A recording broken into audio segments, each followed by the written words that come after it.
வணக்கம். எல்லாருக்குமே ஒரு சந்தேகம் இருக்கும். எவ்வளோ ரத்தம் எடுப்பாங்க, பிளட் டொனேஷன் பண்ணால் நிறைய பேர் வந்து மயங்கி வீழ்ந்துருவாங்க, வேத்து கொட்டும், மாரடி போகிறோம் அப்படின்னு நல்லா சொல்லுவாங்க. நார்மலாக நம்ம ஹியூமன்ஸ் மனித உடலில் பார்த்தீங்கன்னா 4 to 5 liters பிளட் இருக்குது. இதில் நம்ம பிளட் டொனேஷன் அப்போ ஒரு 350 to மேக்ஸிமம் 350 to 400 450 வரைக்குமே எடுப்பாங்க.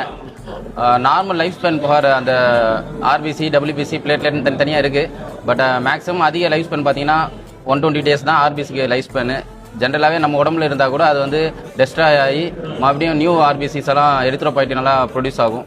ஸோ நீங்கள் டொனேட் பண்ணனாலும் உங்கள் சிவப்பு அணுக்கள் வந்து அழிஞ்சு தான் போக போகுது. அது வீணாக போகிறதுக்கு நீங்கள் யாருக்காவது பப்ளிக் டொனேட் பண்ணிங்கன்னா பல உயிரை வந்து அந்த பிளட்டை வச்சு காப்பாற்றலாம்.